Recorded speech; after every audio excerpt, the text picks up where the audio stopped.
Dando la bienvenida a la asambleísta Natalia Viteri, que está en Poder de Saluda, me acompaña Alcides Montilla en esta mesa de diálogo. Queremos convenir con usted un análisis sobre la agenda a nivel de la Asamblea Nacional, pero fundamentalmente la posición del Partido Social Cristiano, que ha venido siendo coherente con su posición respecto a no votar por leyes que estén afectando a los ciudadanos y que incorporen impuestos. Ha votado en contra de las amnistías, ha votado a favor de la inversión y de la reactivación productiva. Esto habla bien de un procedimiento conceptual y de consecuente con los principios del partido respecto a cuál es la posición política, que no tiene nada que ver con mayorías o minorías, sino con convicciones.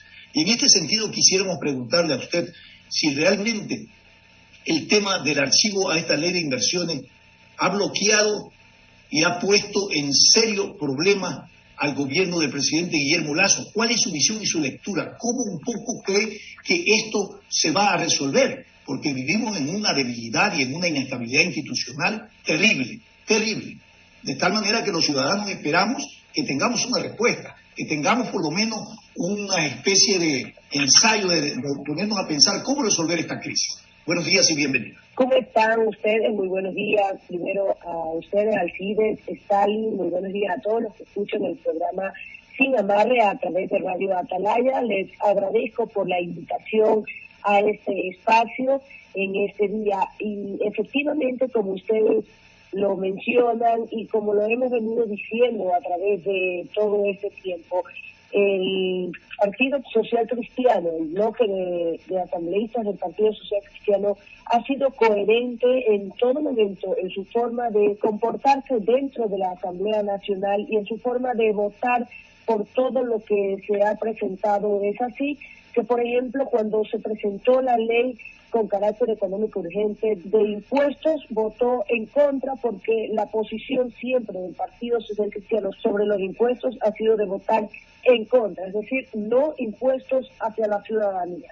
Cuando se presentaron las amnistías, de votar en contra de estas porque iban justamente en contra, perdón la redundancia, de lo que establecía la Constitución, porque eran delitos comunes que no podían tratarse con amnistías simplemente porque podían concederse por la Asamblea Nacional, sino que eran amnistías que no podían ser tratadas porque la Constitución prohíbe amnistiar delitos comunes como son el secuestro, el terrorismo y temas que debían ser tratados por la justicia ordinaria. Pero así también coherentes como somos y pese a las diferencias que existen con el gobierno nacional, reconocida por el mismo presidente después de que tuvieron la votación sobre la ley de carácter urgente también como es la ley de inversiones, el Partido Social Cristiano, previo a la votación y posterior a la votación, como fue nuestra posición, votamos a favor de la ley de inversiones, porque primero fue una de las propuestas de campaña que junto con el presidente que aquel entonces era candidato a la presidencia y actualmente presidente, fue una de las propuestas de campaña del Partido Social Cristiano, y el presidente presentó estas propuestas, y pese a las diferencias que existen con el actual presidente de la República, la coherencia es no hacia las diferencias o hacia quien proponga la propuesta, sino al beneficio que sea para el país. Y en este caso, la ley era beneficiosa para el país y el Partido Social Cristiano se comportó en dicha línea y votamos a favor de la ley. El problema fue que no alcanzaron los votos y peor aún, que quien pidió el espacio de 1 hora y media para hacer los cambios, para ver si la moción era aceptada por los otros, pues no volvió a presentarse, ¿no? Asambleísta, pero frente a esa situación que usted describe, del comportamiento inconsecuente por parte del partido en sus visiones y posiciones, ¿qué alternativa? Desde el Ejecutivo se ha planteado algunas acciones a nivel constitucional para declarar inconstitucionalidad el archivo de esta ley, pero más allá de eso, pareciera ser que el presidente de la República ha quemado las naves para regresar a un puerto donde pueda nuevamente generar una vía de diálogo y de gobernabilidad. No hay esa posibilidad. Ustedes en su lectura, ¿qué escenario ve posible para una especie de conciliación frente a esta crisis? A ver, ahí hay dos temas puntuales. Primero, el gobierno tiene como posibilidad única el volver a presentar otro proyecto de ley de inversiones. En este caso, lo que le toca al gobierno es previamente socializar ese proyecto de gobierno con las otras bancadas para que no se tope otra vez este sinsabor de que el momento de votar pues no contaba con los votos necesarios, pero una socialización no de estar comprando votos, sino de efectivamente tener las opiniones o tener conceptos de todos o tener las opiniones previamente de todos dentro de este proyecto. Porque el problema del gobierno es que no hay una persona que haga de enlace entre el gobierno y la primera función del Estado, como es en la Asamblea Nacional. Porque como hemos visto, pues la ministra de Gobierno no tiene ese rol, ella debe tener otras ocupaciones, pero no lo es la Asamblea Nacional. Y desde ese punto de vista, lo único que le queda en este momento al gobierno nacional, después de haber sido archivado el proyecto de ley de inversiones, muy a pesar del Partido Social Cristiano, es presentar un nuevo proyecto de ley. Esto de que sea inconstitucional, que fue una declaración del consejero presidencial Diego Ordóñez, una declaración pública de que el gobierno analiza si este archivo de ley fue constitucional o no, porque se realizó sin haberse debatido el informe con los cambios que debía elaborar el ponente de la ley, y que eso podría derivar en una demanda de inconstitucionalidad, que era lo que le decía al principio, lo del ponente de la ley. Eso es una barbaridad de pronunciamiento que ha hecho el consejero presidencial Diego Ordóñez, y es pues no conocer la ley, porque cuando un ponente de una ley, de un proyecto de ley, no tiene los votos necesarios, la misma ley orgánica de la función legislativa le da la oportunidad, y lo establece la ley, de pedir como derecho que le otorguen un tiempo suficiente para regresar en ese mismo momento a la comisión, en este caso él como presidente de comisión, a la Comisión de lo Económico, a realizar los cambios que él considere necesarios y volverse a presentar en ese mismo día, después del tiempo solicitado, que él pidió en este caso 1 hora y media, con los cambios ante el Pleno, y volver a presentar la moción y el proyecto, ya con los cambios hechos, leídos ante todos, para ver si es que son acogidos, volverse a votar y de esta forma ver si ganaba en este caso la moción del proyecto y no se iba al archivo.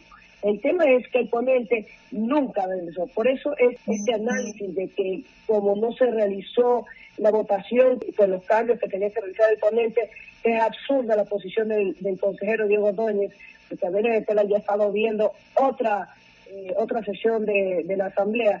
Debería saber que el ponente nunca presentó esta moción porque fue solicitado por Secretaría General varias veces el conocer si es que el ponente de la moción, el asambleísta Daniel Noboa, presidente de la comisión, había presentado o no una moción con los cambios, y el secretario general varias veces dijo que no, así como el mismo asambleísta Daniel Noboa jamás regresó al pleno de la asamblea, jamás regresó a su puesto, la silla quedó vacía por el resto de la sesión del pleno. Así es que lamentablemente esa demanda de inconstitucionalidad sería absurda. ¿Cómo ha reaccionado la Asamblea Nacional frente al hecho de que el presidente Guillermo Lasso ha derivado a la Fiscalía alrededor de 5 o 6 nombres de asambleístas que estarían involucrados en lo que él ha denunciado como pillos y ladrones, a cambio de los votos que podrían negociar, que se hubiera podido negociar para la aprobación de la ley de inversiones? ¿Será esto una oportunidad para una autodepuración o depuración dentro de la Asamblea Nacional? Eso sí es absolutamente grave, el hecho de que hayan asambleístas, de que hubieran, que así fuese el caso, porque eso es algo que tiene que demostrarse en Fiscalía, de que hubiesen asambleístas que le estuvieran exigiendo al presidente de la República o hospitales que le estuviesen exigiendo cargos públicos o dinero en efectivo, como él lo ha dicho. Son delitos gravísimos que, de comprobarse así y de que él indique los nombres lo ha hecho a través de una carta en Twitter que ha salido, que ha puesto los nombres de 5 asambleístas y de un asesor. Y le ha dicho él, primero dijo que le habían pedido a él, luego dice que se ha enterado que le han pedido, que se han reunido con unos miembros de unos consejeros de él, de su despacho en el mes de marzo, luego dicen que es antes de la votación, un día antes de la votación, ya no se sabe qué mismo cuándo fue, pero que en fin, en relación a esta ley, pero tanto si que fuese el caso así, esos asambleístas, como esos consejeros del presidente, cuidado, vayan a creer que son solamente esos asambleístas, supuestamente esos asambleístas, sino también esos miembros consejeros del presidente. Esos también a la Fiscalía tienen que ser puestos en investigación, y tanto si es que esos asambleístas fuesen encontrados culpables, también esos miembros del despacho del presidente, porque cuando se comete un delito de corrupción no se comete por un solo lado.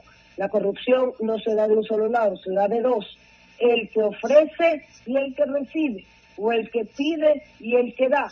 Y si en este caso dice, a mí me pidieron, pero yo no di, esas personas que el presidente está diciendo que fueron con las que conversaron supuestamente estos asambleístas, y que supuestamente estos asambleístas les pidieron, ellos debieron denunciar en ese mismo instante, ese mismo día, el hecho de que les hayan pedido. Si esos consejeros o esos miembros de su despacho no lo denunciaron, son absolutamente tan culpables como aquellos que supuestamente les pidieron. Así es que esos miembros del despacho, si no son denunciados también por el presidente, los estaría encubriendo, y eso es muy, muy peligroso, porque el presidente de la República ha puesto un código de ética y de anticorrupción en su gobierno. Así es que esos miembros del despacho del presidente, la Fiscalía General del Estado, tiene que llamarlos inmediatamente, ponerlos en investigación, porque ellos debieron denunciar en el momento preciso en que les fue supuestamente solicitado el dinero por parte de estos asambleístas, y ellos son tan culpables porque no dieron la noticia criminis en el momento en que les fue causada. Eso en el supuesto es que han pedido, porque esto es un supuesto. Ahora, si es que llega a demostrarse que es así, esos asambleístas o cualquiera que haya cometido un acto de corrupción de semejante tamaño, pues obviamente no podría seguir permaneciendo dentro de la Asamblea Nacional, pero esto es algo que la Fiscalía tiene que demostrar para que la Asamblea tenga las pruebas necesarias y pueda actuar contra los asambleístas que hayan actuado de esta manera. Estamos en un diálogo con la asambleísta Natalia Viteri del Partido Social Cristiano, analizando la situación de la agenda dentro de la Asamblea Nacional. Le damos paso a esta importante entrevista a nuestro compañero Alcides Montilla. Gracias, la saludamos a la doctora Viteri y le queremos preguntar lo siguiente, Natalie. A propósito del rechazo a la ley de inversiones, ¿verdad?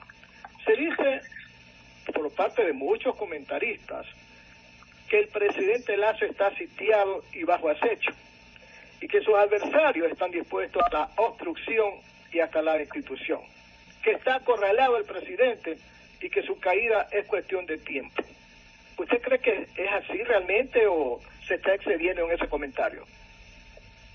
Mire, yo creo que realmente hablar de una caída de gobierno no es lo conveniente, y no estoy hablando por los partidos políticos ni por ningún político en sí, sino por el país, que es lo que realmente debe interesarle, inclusive a los partidos políticos y a cualquier político en particular. El país es lo que debe interesarnos a todos, porque de ello y finalmente es ahí donde vivimos todos. Si es que un gobierno se cae, volveríamos a la época en que los gobiernos se caían y se elegía un gobierno, y se caía y se elegía un gobierno, y vivíamos en una constante inestabilidad, que para el país significa falta de seguridad jurídica, falta de inversión, falta de prosperidad en cuanto al país, de reactivación económica que necesitamos, peor después de haber pasado la peor parte de la pandemia, y que aún estamos en ella, y que el país no se ha recuperado ni se ha reactivado como esperamos. Así es que hablar de eso sería perjudicarnos absolutamente a todos los ecuatorianos. No es beneficiarse unos que estén deseando aquello y un mal solamente para el grupo del presidente, como creerían aquellos que lo estén diciendo. No, eso es un error terrible. El que hayan pensado aquello calculando de que solamente se trata de unas elecciones nuevas, primero que es un gasto mayor para el país, que no lo tiene. Yo creo que si uno piensa en el país primero, debe saberse que eso no traería inversión extranjera en muchísimo tiempo, no en algún tiempo. La propia inversión nacional se retrae porque nadie quiere poner su dinero en un país donde saben que comienzan otra vez a caerse los gobiernos, como pasó hace mucho tiempo. Yo creo que el gobierno nacional lo que tiene que saber es que tiene a su alrededor consejeros que son los no apropiados para él. Al menos el 80% del plan de campaña ganador en la segunda vuelta, que estuvo acompañado por nosotros, y eso que ya no está con el Partido Social Cristiano, pero fue diseñado para aplicarse sin necesidad de que pase por la Asamblea Nacional. Y él lo sabe porque fue diseñado para eso por el Partido Social Cristiano con el abogado Jaime Nebot. Todo, ¿por qué? Porque se sabía que la centro derecha no iba a tener una mayoría consolidada dentro de la Asamblea Nacional. Y el resto de las elecciones, pues, obviamente no fue una sorpresa. Iban a haber una Asamblea Nacional dividida en muchísimas tendencias como la hay. Por eso el acuerdo inicial de designación de autoridades en la misma Asamblea Nacional, que el propio gobierno traicionó y rompió, implicaba directa incidencia en la presidencia, en el CAL y en las 8 comisiones para precisamente lograr cumplir con el 20% restante de ese plan de campaña ganador. No se dio esa parte porque el gobierno la traicionó y la rompió gracias a esos malos asesores que tiene, o consejeros que tiene a su lado. Bueno, esa es la parte que ellos decidieron, las cosas están así. Sin embargo, el precio de lealtad, ¿cuál es? La soledad absoluta en la que se encuentra el gobierno, porque esos malos consejeros del gobierno han hecho que se abran frentes con muchísimas partes, con muchísimas personas, y eso es lo que le ha traído al gobierno, de una soledad absoluta. Pero gran parte del plan de campaña, que como le digo, el 80% no se requiere de pasar por la Asamblea Nacional y que fue hecho por el Partido Social Cristiano para que el presidente pueda gobernar, todavía se puede cumplir sin pasar, repito, por la Asamblea Nacional, pero como haciendo bien ese resto de tareas que estaba en su plan de campaña y que está en su plan de gobierno también. Y una de esas tareas, para poder empezarlo, implica evidentemente refrescar y mejorar ese frente político que el gobierno tiene, y tiene que deshacerse de esas personas, perdónenme la palabra, que son odiadores, que son malos consejeros, que son esas personas que entraron por la ventana sin haber ganado una elección como la que él ganó.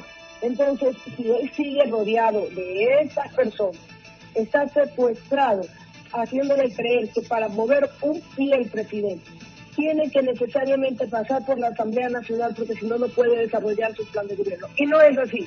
Él tiene un plan de gobierno desarrollado 80% sin necesidad de la Asamblea. Si él toma la decisión política, si él se refresca como lo hizo en primera vuelta, deshacerse de todo ese grupo que tenía, que le estaba haciendo perder, de todos, y volver a contratar a todos como lo hizo para la segunda vuelta. En este caso no se tiene que contratar, simplemente deshacerse de todas esas personas, esos consejeros, ese grupo que tiene frente político. Todos esos tienen que salir, porque no le están haciendo bien, le están haciendo ir en picada todos los días, y él tiene que darse cuenta. Como le dio el consejo el abogado Jaime Nebot en su momento, deshace de todos los que tiene en primera vuelta, de todo ese equipo que tiene, y contrata uno nuevo, porque te están haciendo ir en picada, como lo están haciendo ahorita. Tiene un nuevo frente político, desarrolla su plan de campaña sin estar adaptado. Ningún presidente puede estar secuestrado por ninguna función, por otra función del Estado. El presidente puede gobernar sin necesidad de la Asamblea. Así tenía su plan de gobierno y lo puede hacer. Y entonces, si en algún momento más adelante necesita de una ley y la Asamblea no se la aprueba, pues tiene la opción de la consulta popular para aprobar esa ley o todas las leyes que requieren una sola consulta popular. Pero no necesita en este momento de la Asamblea. Muchísimas gracias, asambleísta. Realmente ponemos a consideración de todos quienes están en sintonía de este programa su análisis. La situación que vive la Asamblea Nacional, la situación política, que desde su óptica usted la ha analizado para consideración de todos quienes están hoy y han estado acompañándonos en este programa. Muchísimas gracias por haber estado con nosotros.